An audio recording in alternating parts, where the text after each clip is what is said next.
News Now at 11.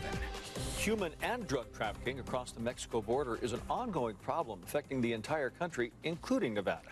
Border protection has long been a hot-button issue. 8 News Now reporter Karen Castro traveled to the Arizona-Mexico border, where she spoke to people on both sides of the debate and both sides of that border.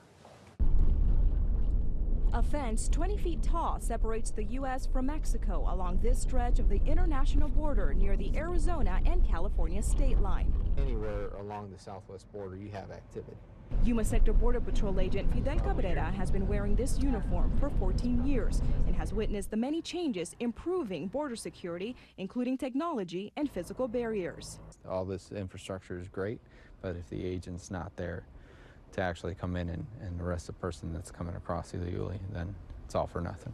700 of the 2,000 miles along the southwest border has fencing. In the bare areas, Border Patrol relies on cameras and radars, as well as natural barriers like mountains. Although the infrastructure has proven to be effective, it hasn't eliminated all of the illegal activity. Yeah, right in this area here is where they had that Jeep a couple years ago where it was trying to ramp over and then slide down on this side. During its peak in 2005, Yuma Sector agents arrested more than 138,000 immigrants. A hotspot during that time was the border city of San Luis, Arizona, where hundreds of immigrants would jump the fence all at once, easily outnumbering agents.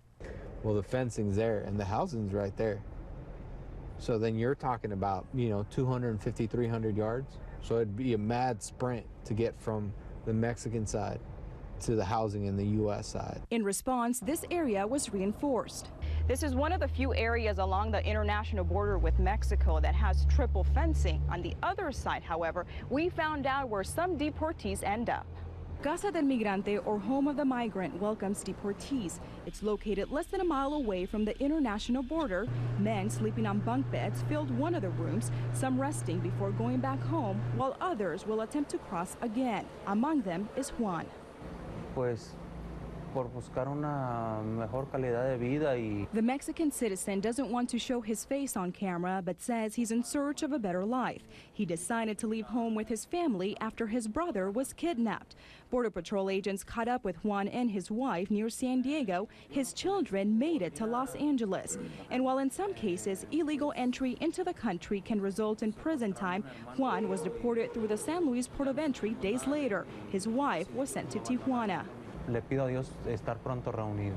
He says he prays to God he will soon be reunited with his family.